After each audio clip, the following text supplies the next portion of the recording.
Hello, everyone. Welcome. I'm Matt Volrath. I'm the faculty director for the Walter Center, and we're thrilled you're here. Thanks for making time to be with us tonight. So this is one of many events that the Walter Center hosts throughout the year, and if you enjoy tonight's event, which I think you will, I hope you'll consider coming to some events we have planned in the spring. We have an Economic Outlook Conference, we have an Environmental Resource Symposium, and we have a student pitch competition with a social entrepreneurship bent to it. What all of these things have in common is our mission at the Walter Center, which is to help students expand their education beyond the classroom so they have an opportunity to have real-world experiences and connect with people who are professionals, practitioners, like our speaker tonight. So you're in for a treat. Great program. And I'll turn it over now to Destiny Coleman, Administrative Director of the Walter Center, to tell you a little bit more about tonight's lecture. All right, good evening, everyone. The Milligan Leaders in Business Lecture Series was created in 1992 through a generous endowment established by Robert Bill Milligan, class of 1922. Should be more specific. And his wife, Mary. Bill Milligan was a longtime OU trustee and had a distinguished career in the Pure Oil Company, where he began and became president in 1954 and chairman from 1955 until his retirement in 1971. The Milligan Lecture Series has brought many distinguished leaders in business to academia to campus. And so I'd now like to introduce you to Dr. Jay Martin, OU men's soccer coach and professor of health and human kinetics.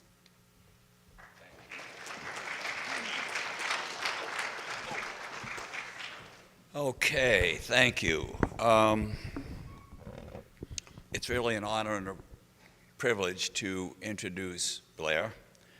Blair, we recruited from Cincinnati, obviously, and unfortunately he had a very bad ankle injury in his preseason of freshman year, which precluded him from participating in the next 3 years, which was too bad for him and too bad for the team. But Blair showed me a lot.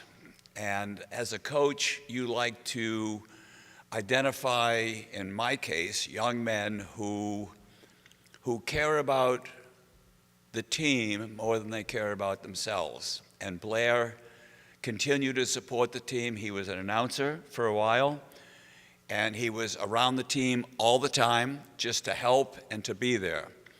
And in addition, Blair took one of my coaching classes and leadership classes, and we did a couple of directed readings together and so on and so forth. And I knew at that time that Blair was going to be very, very successful.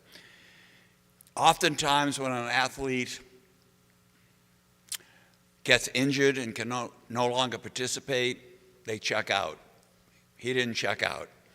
And he kept his association with our program and academics very, very close. Now, I will say, I'm a little bit surprised that Blair is here tonight. I was expecting him to, frankly, cancel this event because of what happened in Cincinnati on Saturday night. I will say that my son, Ryan, an OU grad, was the first assistant coach with FC Cincinnati when they were in the USL, correct? And got fired. And I've never been fired, so that's great because I can give my son crap for the rest of his life.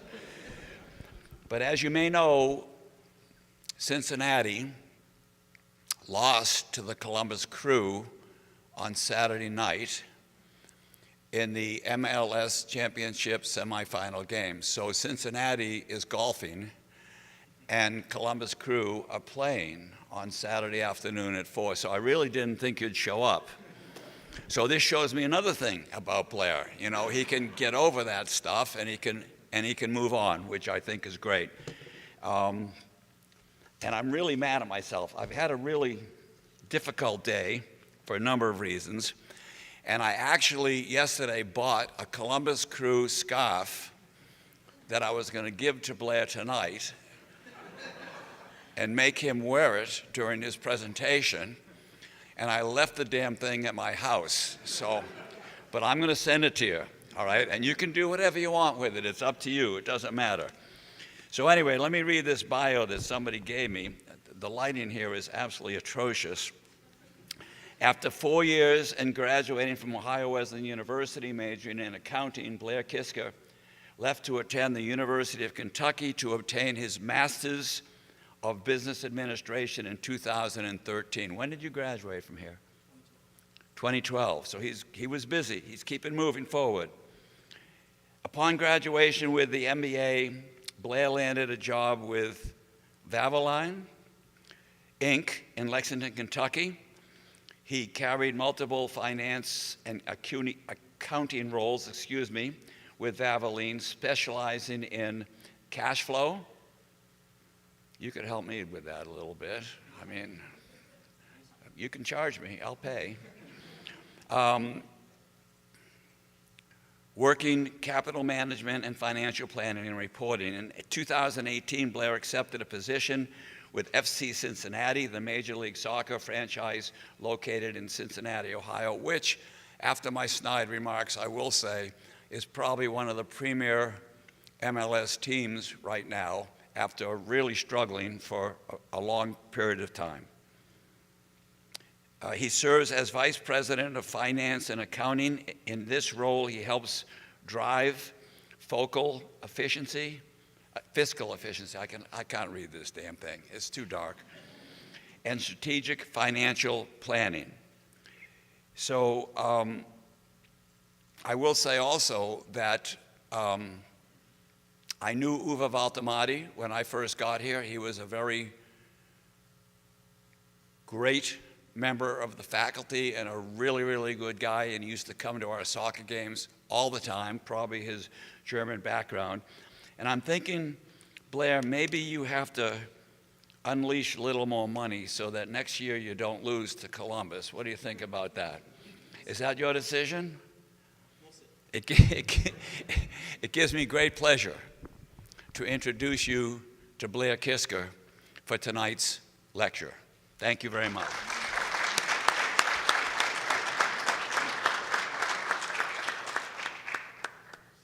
Somebody texting you, telling you that. Can everyone hear me? Is it on? Awesome. Thank you, Coach. Good job. Don't when I receive that Columbus Crew scarf, I'll replace it with an FCC scarf, and we'll be Please, great. send it back. We'll be great. We'll be great. I don't know what I'll do with it, but send it back. Matt, Destiny, Jay, thank you guys so much. Everyone, thank you so much for coming. I first want to thank Ohio Wesleyan, the Walter Center, everyone. It's a great, great honor to stand up here in front of you all. I remember sitting in many of your guys' seats and attending lectures just like this, and it strikes me looking back how much I actually learned just standing up here and just being present, recognizing what's going on. And even if you take one thing away from here, I value this as a win. So all the students here, staff members, everyone, thank you again. Let's make sure this is working. All right, so following passion to career. So I'm gonna take you guys on a little bit of a journey today. I'm gonna start off before my college days, kind of help you understand why I have the passion that I have. Get you ready on how I prepared for my career. Jay kind of touched a little bit on it, my history here at Ohio Wesleyan, but I'm gonna go a little bit step further on why I chose accounting, where I am today, and the route I took. Then I'm gonna kind of touch base on my days at Valvoline.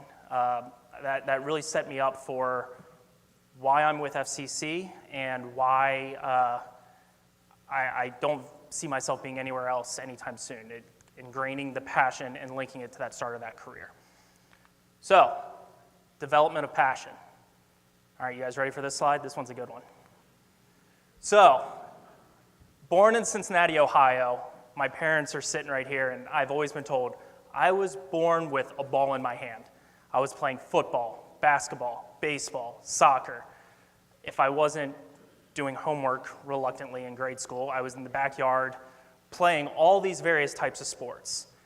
Cincinnati Reds, ingrained in who I am. I was a huge Reds fan, attending many, many games. Cincinnati Bengals, Loved them, loved watching them, loved attending games, everything through and through. I played all these sports. 8th grade kind of hit, and my dad stares me in the face, my mom stares me in the face, and kind of goes, you got to choose one. This is a lot. You need to choose one, and if you have any desire to hopefully play in college, you got to focus on one. They told me I was better at baseball. So guess what I did? I chose soccer. I decided I had more fun doing it. I enjoyed the people I was playing with, and really I just found, as a kid, baseball a little boring to stand out there, pick grass and everything, so I chose soccer. I joined a club team. I played, traveled the Midwest, traveled the nation, played very competitive soccer to luckily get recruited across all these different schools. And I'm sure there are some soccer players in here that look back and say, how many campus visits did I take when I got recruited and everything, and it was a blast, seeing all the different colleges. So that's kind of what ingrained passion. I went through all the sports, found soccer, but sports is the real driver for me. I love my sports. So what do? I choose Ohio Wesleyan. Soccer, I primarily came here for soccer, but the Walter Mighty Center presented this one difference maker for me. And I believe there are some students in here as well. It's called the Economics Management Fellows Program. I was year 1 of the EMF Economics Management Fellows Program. I remember walking in, sitting down in Dr. Gitter's office when they presented this brand new opportunity. Now you guys may laugh, I know I see some of you looking at me, and I've told this story already, so bear with me. I was offered a $200 book stipend. You get your first class. We'll let you attend Economics 101 as this student your freshman year. Congratulations, you're automatically enrolled. But the kicker, fully expensed paid trip to New York City. Where do I sign up? It was one of those things that, wait a second, I'm entering, I get to play soccer, I get to study what I want to study, and hey, they're throwing in a free trip to New York City, a city I've never been to. All right, let's see what this is like. Let's attend Ohio Wesleyan and take the route. Preseason starts, I'm fully ingrained in soccer. The passion's strong. I want to play. I want to be the athlete. I want to be the college athlete that you look and dream and desire to be. And hopefully, that desire to maybe become a pro athlete still sitting there.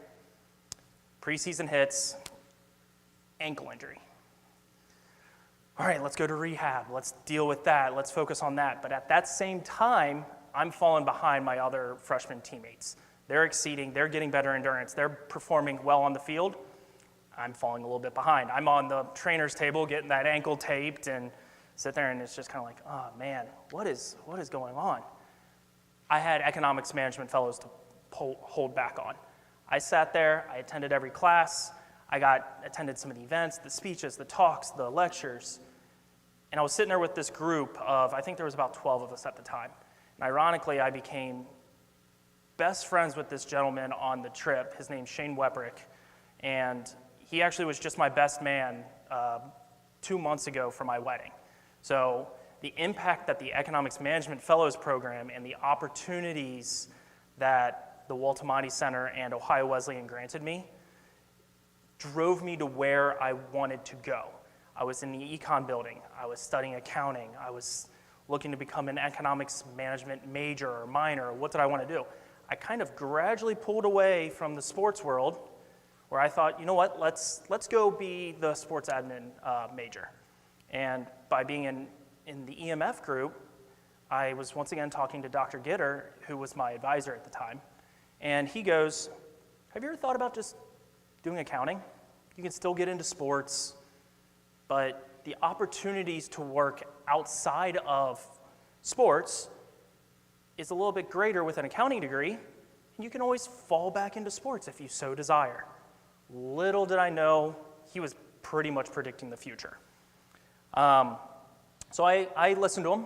I go and study accounting.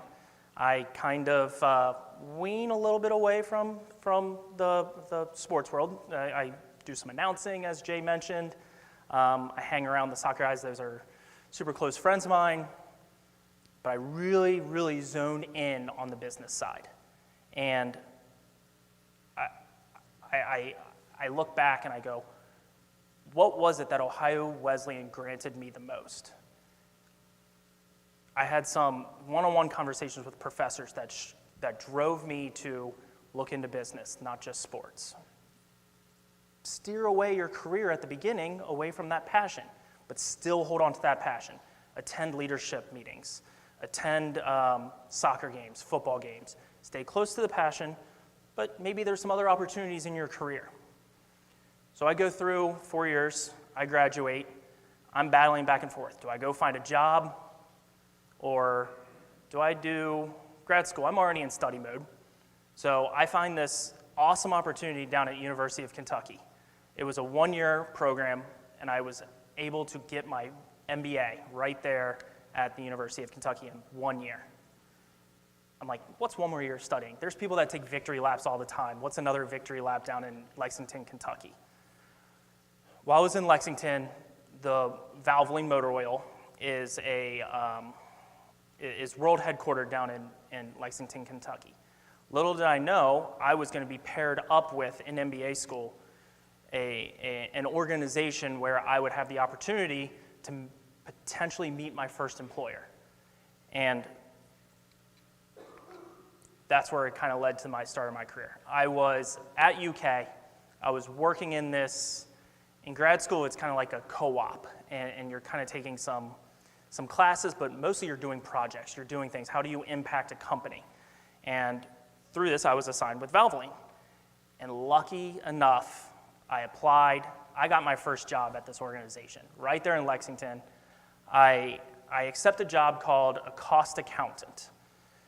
For you non-accountants, that's basically you take everything that makes up a can of oil and you measure out, here's how much of various 3, 4, 5 different products go into it.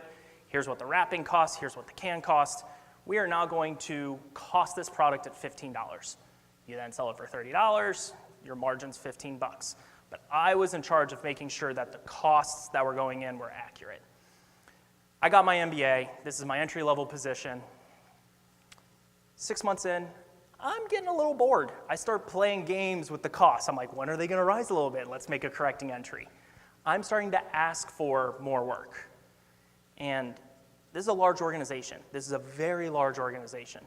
And they tell me, unfortunately, you're not in a position to get more work. Your entries, your restrictions, your job title doesn't warrant you to take on more work. You focus on your job and away you go. I'm like, okay, all right, I guess we'll keep on pushing through. This is what a big boy job is like. You just go. I get an opportunity. Someone leaves the accounting department. I'm offered an international accountant. Whoa, holy cow, I deal with people all around the world now. I'm emailing people in India. Oh, cool, I'm not going to hear back from them until tomorrow. Great, we'll wait for that response.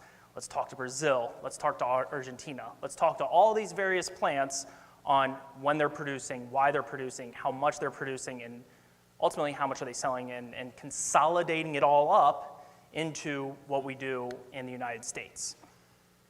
This lasted a year. It was great. It touched my international roots. I thought it was the coolest thing, and little did I know, I was tapped on the shoulder again. Hey, how about being a supervisor? How about managing some people? Let's go. Why not? I'm 25, 26 at the time. I'm managing some people that are double my age. That was a complication that I was not expecting. That was my first real hardship in the workplace, was managing people that truthfully were significantly older than me, been there way longer than me. I've only been there for 3.5 years at this point. Oh, Blair, we know way more than you. Why are you in this position? Help me understand why you can tell me what to do. It's not the quality of work. It's not the work I'm physically doing. It's that new element, that handling of a person. And to be honest with you, I went back to my OWU days. What do I what do I do? How do I help? How do I learn? How do I teach people on something that's not just black and white, doing, and over here? So coming back to Ohio Wesleyan, I'm sitting here going, okay, I attended classes. I didn't know what geology was. I didn't know what chemistry was, but I found ways to learn that. I took a leadership class. Okay, let's touch base back into our leadership days. How did we, different types of people, different ways to teach, different ways to influence individuals. Finally turned them on my corner. I convinced them I'm okay. I sometimes know what I'm doing, but I'll listen to what you have to say, and you find ways to negotiate and do some things, but there's times you're going to handle mine. So that supervising part was the next brand new part of my career that really helped me go, okay, this is what big boy job is. That's when Valvoline decides to go public. They decided to go public and split from Ashland Oil. They were always consolidated with Ashland Oil, which is actually right up here in Columbus. Their world headquarters were right up here. I think it's up here in Dublin, actually.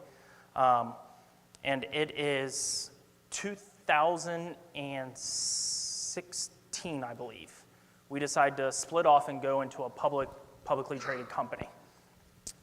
I learned how to grind at this point. We had to separate our books. We had to set up a new accounting system. We had to fully find how do we report to the public in New York City. I had long nights.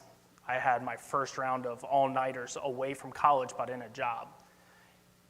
And it built, I'm going to call it grit. I developed grit in this moment. This was the time period where I learned sometimes you got to put your foot to the pedal, and hard work really pays off. So we go public. I get an opportunity now to take another position. I switch away from the accounting world. I'm like, business is fun. This is great. What else is there? And one thing I didn't know that existed at the time was this thing called an FP&A analyst, financial planning and analysis analyst. So it's an accounting background, but you're learning what is happening with the business, what trends are happening, what should we sell, what should we not sell, what percentages are we making, are we on track to do what we need to do? I'm partially a weatherman. I'm forecasting into the future, and 90% of the time, I'm actually wrong. So that's fantastic. That's a great feeling. And we're sitting there, and I'm sitting there with our CEO, our CFO, our treasurer.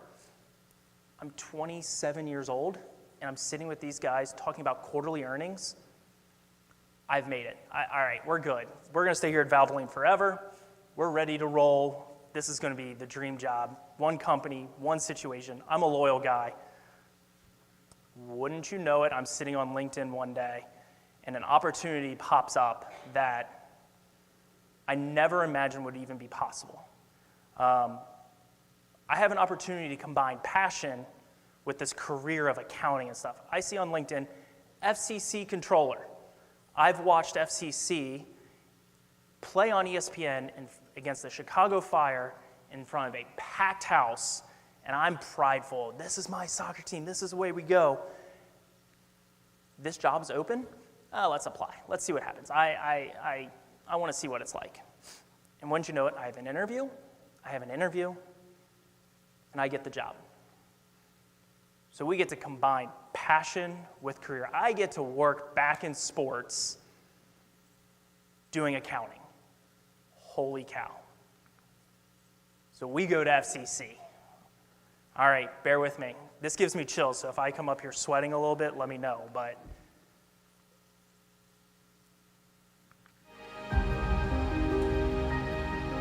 the United Soccer League awarding the Queen City a new franchise.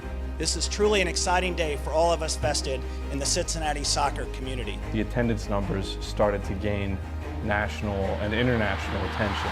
The whole place was unbelievable tonight. Never experienced anything like it in my life, like a cup final. FC Cincinnati, one of the best experiences of my life. The atmosphere was electric, as good as I've seen, honestly, as good as I've seen anyone. The newest expansion club in Major League Soccer. Welcome, FC Cincinnati. In their first ever game, FC Cincinnati left quite an impression, one that will not soon be forgotten.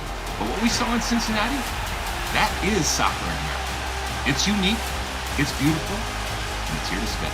Tomorrow will be a huge day in the short history of FC Cincinnati as the club breaks ground on its Major League Soccer stadium.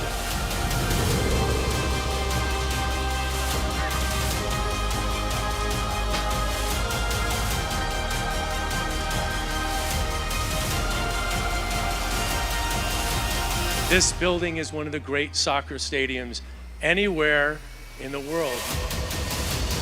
There it is! The first goal at TQL Stadium. Nice thread from him, Acosta. Acosta in the clear, on his right foot! Lucho Acosta calls one home! These are cathedrals, these are sources of pride, these are landmarks, and by all indications, this new stadium in Cincinnati is something special. FC Cincinnati has always been more than soccer. It has always been family. It has always been community. And it always has been that civic-minded way that shows Cincinnati is an incredible place to live. And that we continue to build a winning franchise for our city.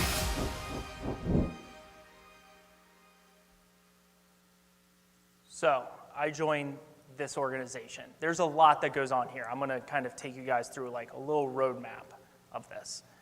So I joined FC Cincinnati in October of 2018.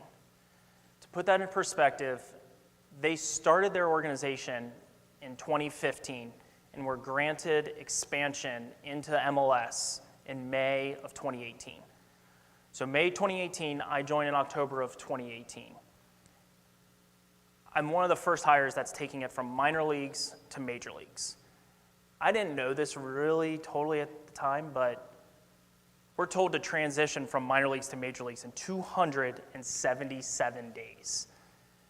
I don't know about you guys, I read graphs every now and then, but that's significantly smaller than some of these other teams. We had to grind. I'm in the middle of this fight as we enter in October to get ready for March and April of 2019. Our first MLS game in Nippert Stadium at the time, University of Cincinnati's football field. So really quickly, I want to kind of walk you through why did I enter with FC Cincinnati, other than my passion of Cincinnati and my passion of soccer. Why FC Cincinnati? So when I go on these interviews, they kind of lay out, here's who we are, and a little piece of advice to some of you students out there. When you're interviewing, try to link it up with organizations that you feel passionate about, that you find, ask them questions, ask them, why do I want to work for you? One of the greatest things, I love every day of work because I love the company and what I do and where I am. So try to link up as you progress through your college career and into your first job. Find somewhere that you will be passionate about working for. They laid out this, what is our model for success? And this was back when they started in 2015. They basically said, we need a strong ownership. Jeff Birding presented this idea to Carl Lindner III, and they decided it's not just him, it's a full, strong leadership. Carl's our majority owner, but we have a full ownership organization that is willing to invest and grow the franchise.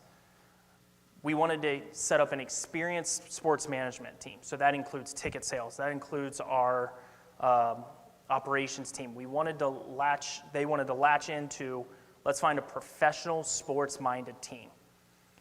They needed to find a professional caliber venue. That's where, at the time, was Nippert Stadium and soon to be TQL Stadium once we make it to the major leagues. Top-level quality soccer.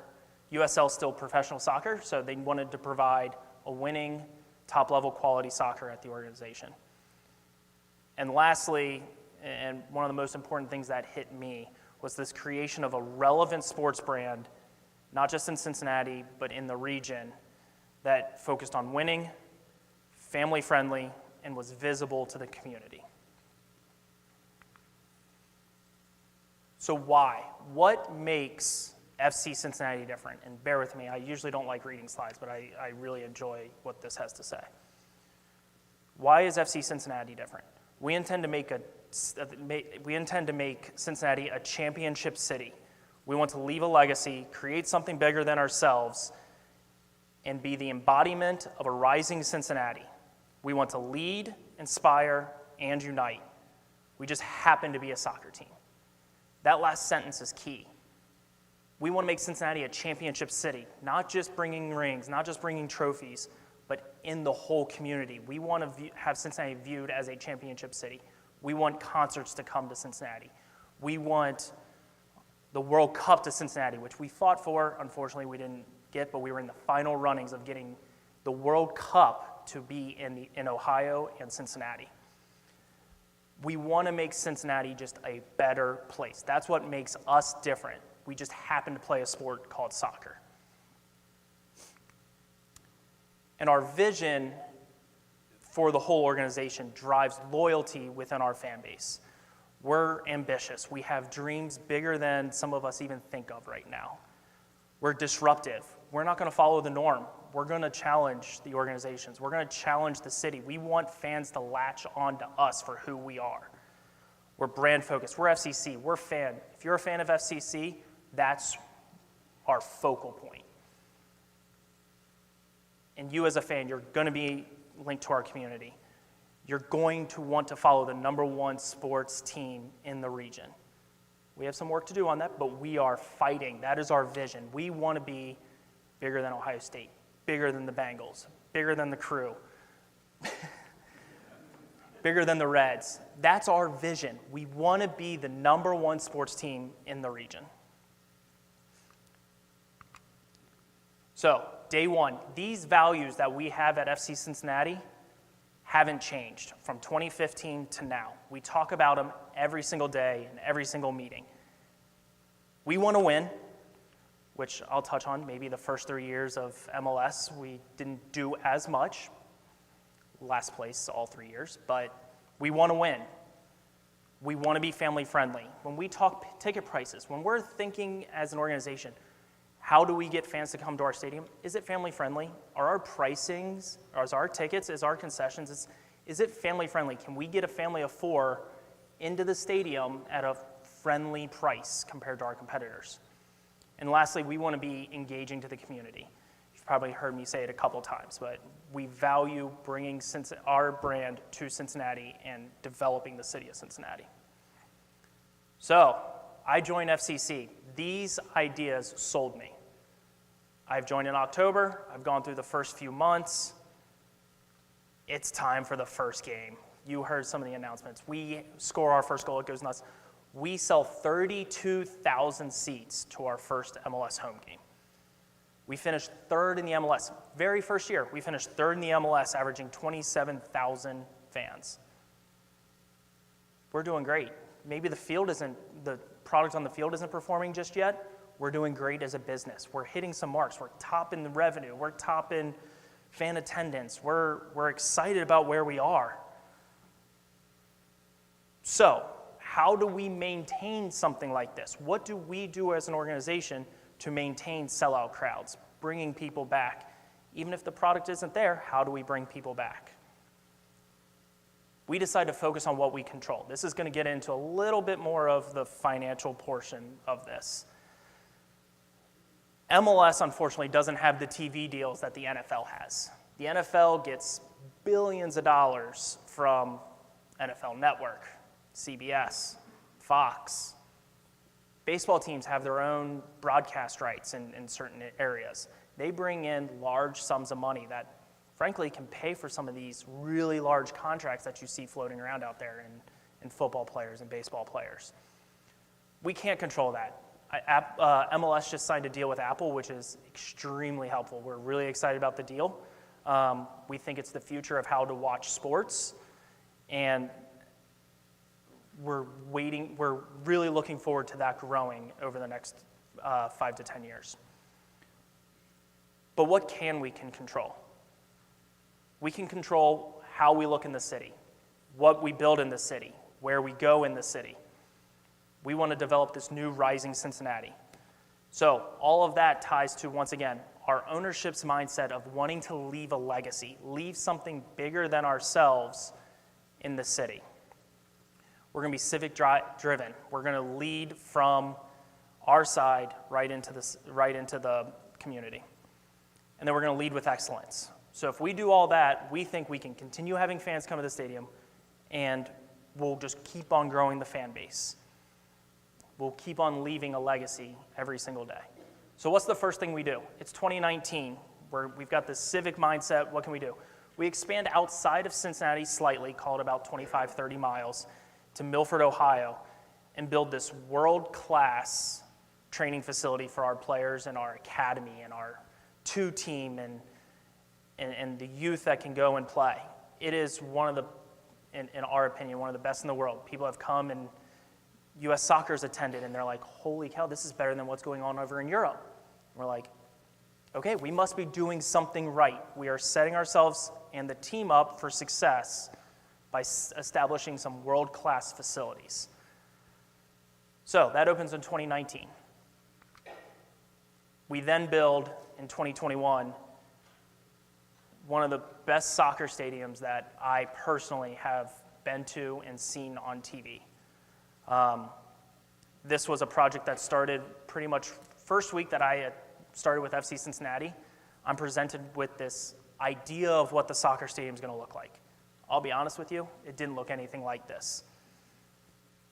The location was chosen, the West End in Cincinnati, Ohio, a very historical location in Cincinnati. But the design wasn't finalized. So I got to go through the design process of this magnificent stadium, helping pay the bills, helping see what goes on. It was something I never imagined I would ever experience in my life. But here I am, controller of FC Cincinnati, and seeing this thing build up from scratch. Establishing something that in my hometown will be there for years and years and years. And that drove me. That drove me to, what else can I help this organization with? What else can we do? Let's keep it focused. Let's keep on going. We're named one of the best soccer stadiums in the United States. Greg Berhalter, the head coach of the U.S. men's national team, played a game and just called it a special place. It's one of the best places they've ever played a game. The MLS commissioner calls it a very special place. The city will see great value in this stadium where it's located. It's right in the heart of downtown. It's walking distance from all these hotels and bars and restaurants. It's a vital upcoming location of Cincinnati. But that wasn't enough. The world recognizes us. 2022, we're named one of the best venues in the world. This was a moment in our organization. We kind of took a step back and said, I think we've made it. All of our eyes were on building the stadium. We've started. Maybe we're not performing on the field, but we're top in revenue. We're top, one of the best soccer stadiums in the world. We've peaked. We've hit it. We're climbing our Everest. We're going fast. We're going furious. We have 277 days to make an MLS franchise, build this stadium. We're working together. We're driving. We've all got goals. And then we all know what happens in 2020. Adversity hits. COVID comes. Changes everything. Our teams are starting to work from home. We're starting to break into silos. We're not sure what's going to go on. Are we going to have sports fans back? We've just built this we're building this world-class organization, this world-class stadium. What's happening? Well, we're getting a little bit exhausted. We're fighting our fight from our couches, building this stadium from our couches. Team isn't performing. We're last place for 3 straight years. We open the stadium, can only fill it 25% due to some restrictions. We are no longer have a strong culture in our work environment because we're from home, and we forget that these people are individuals back at home. So what do? We go and improve our product. We hire Chris Albright, we hire Pat Noonan with the sole focus of improving our product on the field. If you win, they will come.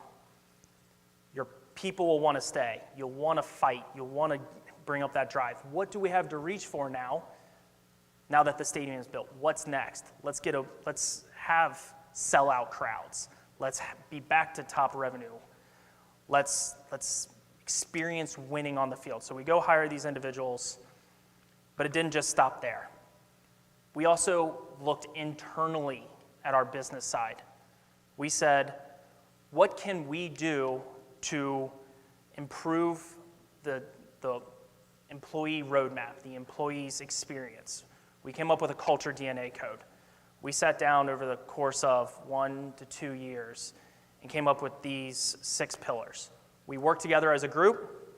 We keep all secrets and items in the club, but we trust each other with all that information in the club. We own our stuff. If you mess up, you take ownership, make fixes, but then guess what? Don't let it repeat. But you're not going to get penalized for messing up. It happens. We move fast. It happens.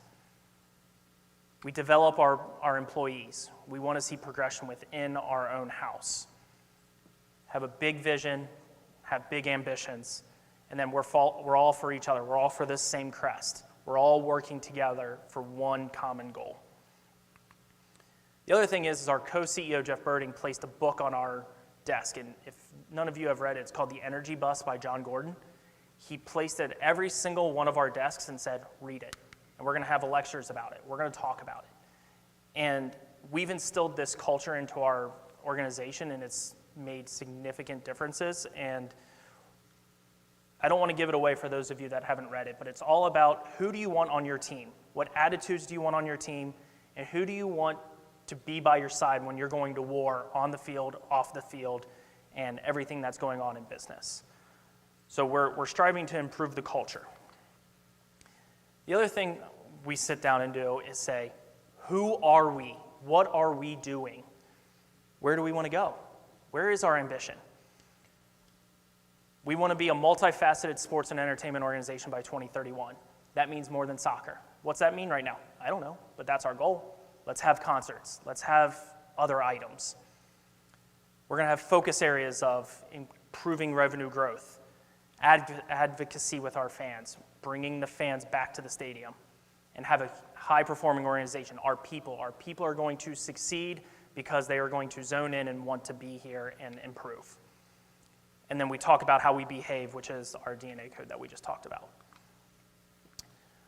Quickly touch on some of these, like empower advocacy in our raving fans.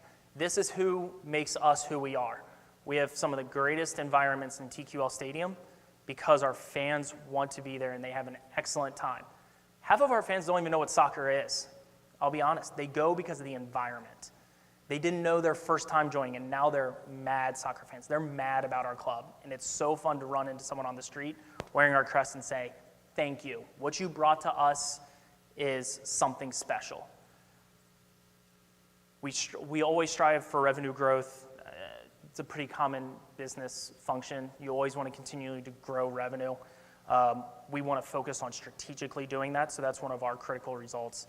And then once again, build our people. How do we do that? Empower those below you to make decisions. Create pathways. How can you succeed in this organization? And guess what happens this year after we implement all that?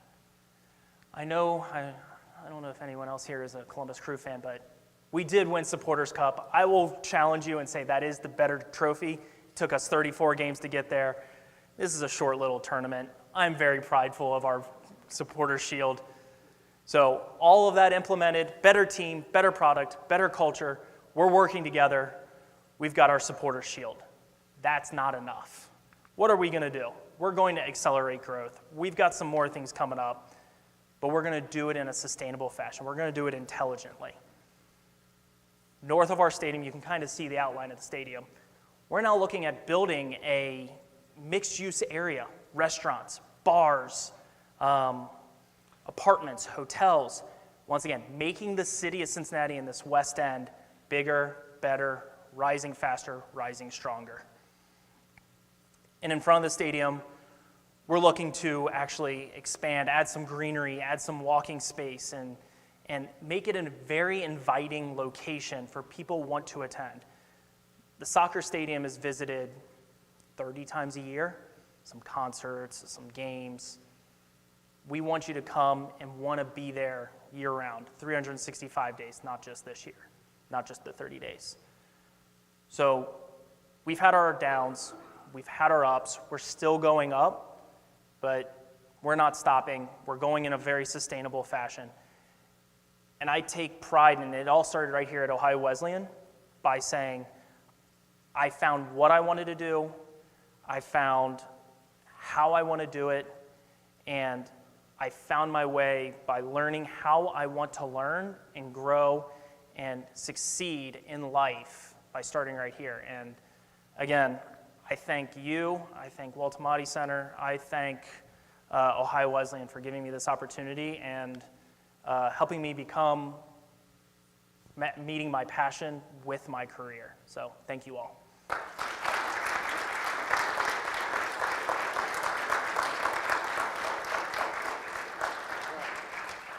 Blair, thanks so much. We really enjoyed that talk, and we have time for questions. So if you have things you'd like to ask Blair, please just raise your hand. We've got a microphone we'll bring around. So please jump in.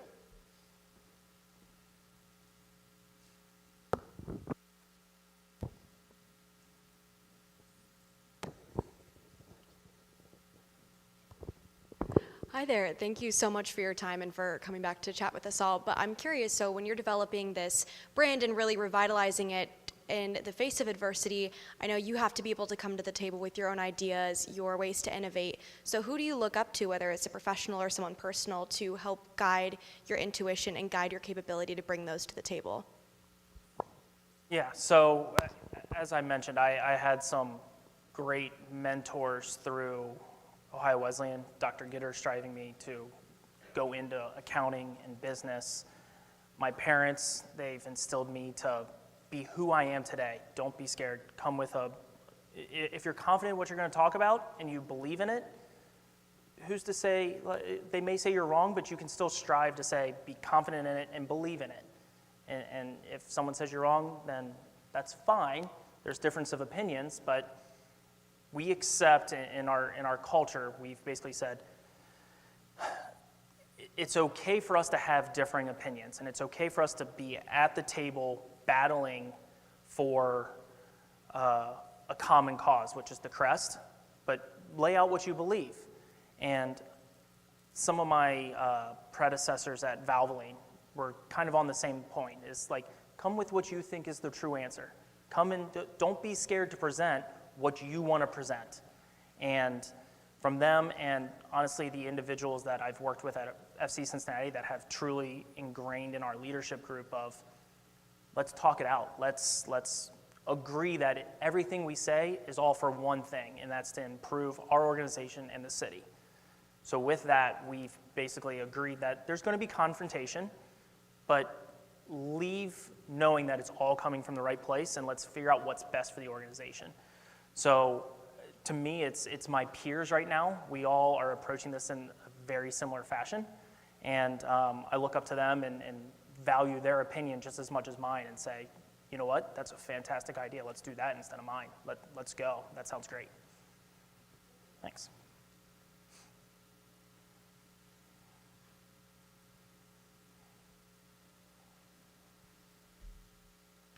What would you say would be the most difficult decision you had to make? Whew. Most difficult decision. So, one that really weighed on me was the transition, to be honest, to FC Cincinnati. Like I said, I was doing, in my eyes, pretty well at Wesleyan. I was rising through the ranks. I was sitting with the CEO. I was sitting with the CFO. I'm in my late 20s, and I'm already participating in quarterly meetings and helping guide earnings calls. And I sat there and I go, what happens if I transition from this corporate world to this entrepreneurial, startup, fast-rising organization that is sports, that is your passion, but what if it doesn't pan out? What if you're throwing what's going on in this progress you've got going on in Wesleyan away? And I had some long talks with my dad, with my mom, with Shane, my best friend, like from Ohio Wesleyan. Like, what should I do this? Like, does this make sense? And at the end of the day, I took it. I said, would you regret saying no? Like, if you walked away, would you look down the road and say, I'm upset I said no? And I immediately said I would be upset. Like, combining what I love in sports with the career, it was a very hard decision given where I was, but I don't regret it, obviously, whatsoever. So I took that risk into a small business world out of the comfort of large business, and it weighed on me for weeks, but it was a great, rewarding decision. Any insight into the Austin pre-court Columbus Crew, kind of what happened there from your perspective? Yeah. Yeah, so I would say from my perspective, being up in Cincinnati and really in that world of FCC, I see it going on. I'm in phone calls with the MLS. I don't know enough about, I knew that they were transitioning to Austin. To that extent, that's about all I knew. I didn't know how are they going to retain an organization in Columbus. We, as an organization, were wanting it. We love the rivalry. I'll be honest with you. It's one of the best things we have is having this rivalry right down I-71. So we were ecstatic to see them stay. But the inner workings of what happened when they transitioned, that wasn't something I was personally visible to, and mostly focused on FCC at the time. So, yep.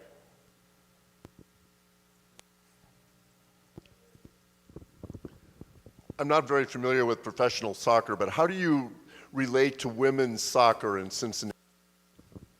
Yeah, so there is a league called the NWSL that has teams across all of the United States. We currently do not have a team. We're interested in looking into it. It has to make sense at the right time, at the right place, at the right location. But one thing we love to do is we love to bring the U.S. women's national team in. They've played at TQL Stadium 2 times now, maybe 3. I think it's definitely 2. And one of the most exciting things I see, it's such a different demographic that comes. You've got the 10 to 13-year-old girls that are idolizing these world-class superstars that are playing in the World Cup and watching their heroes walk in, and they've got the signs, and it's just a different environment. So right now, we don't have the women's team, but we are very inviting of the U.S. women's national team over into our stadium, and we sign up for it as often as we possibly can to keep that fan base and the women's sport coming into Cincinnati and TQL Stadium.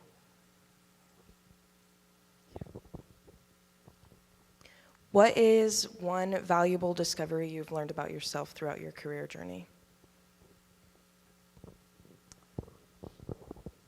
I always thought I'd be into that structure of the corporate world and wanting to say, okay, here's your task, here's the growth, here's the ladder. I took one entrepreneurial class and I was kind of like, you know what?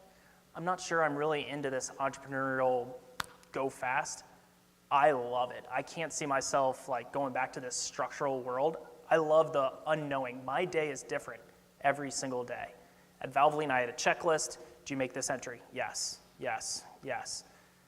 I walk in, I have total game plan. I'm going to do this report. I'm going to run a P&L, send it to this person, get validation on this person, and then all of a sudden I'm over here talking about ticket operations and how we're going to sell tickets into a game into 2024.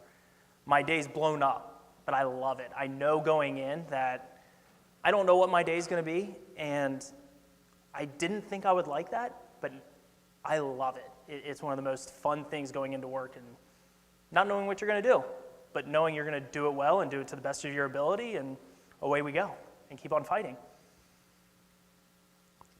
Blair, you talked about how revenue growth was something that's really important for your organization, and you also mentioned that you prioritize family-friendly pricing. Yep. So could you talk a little bit about the logic of those two things at once? Yeah.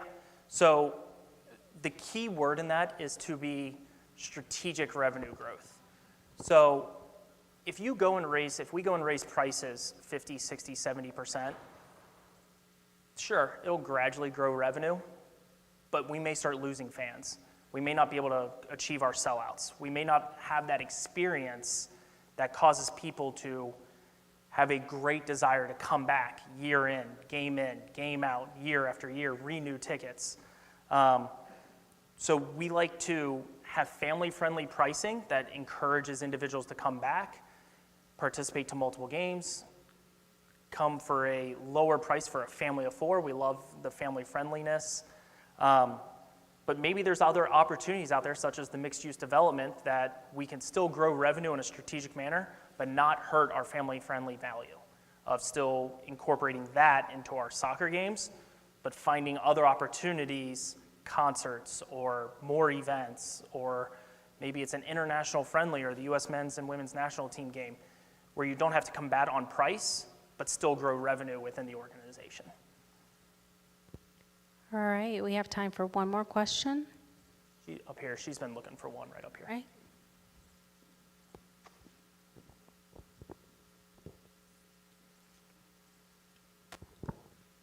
How do you not snap with all of that responsibility and power and influence?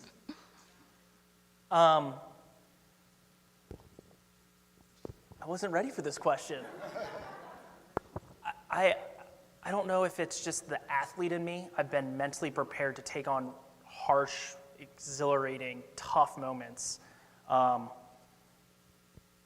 It's the mindset of when I was growing up, I was playing these sports. I was faced with wins. I was faced with losses. I was faced with tough moments on the field, being injured, not being injured, succeeding, that I just take that mentality and say, it's fast, it's furious, it's a lot of responsibility, but let's make a good, wise decision, and look, it may be the wrong decision, we'll fix it, and we'll find a way to succeed as an organization. It's not just my decision, it's the organization's decision.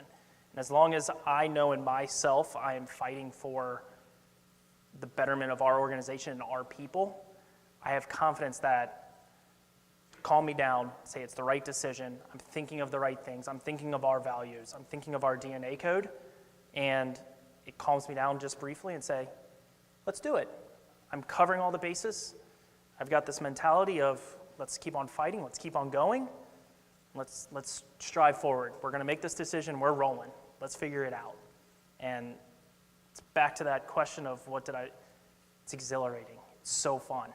It's so fun to impact a community and see some of those highlight videos. Like I said, I get chills when I watch those highlight videos because every decision we make as an organization strives around wanting that. We all want that. So I think that's what calms me is the good moments, the happy moments, we're doing something right. And I think that helps me not crumble. So, great question. Hadn't thought of that one. All right, I'd like to thank you so much, Blair, for speaking with all of our students and faculty, staff, and community members tonight. Let's give Blair another round of applause.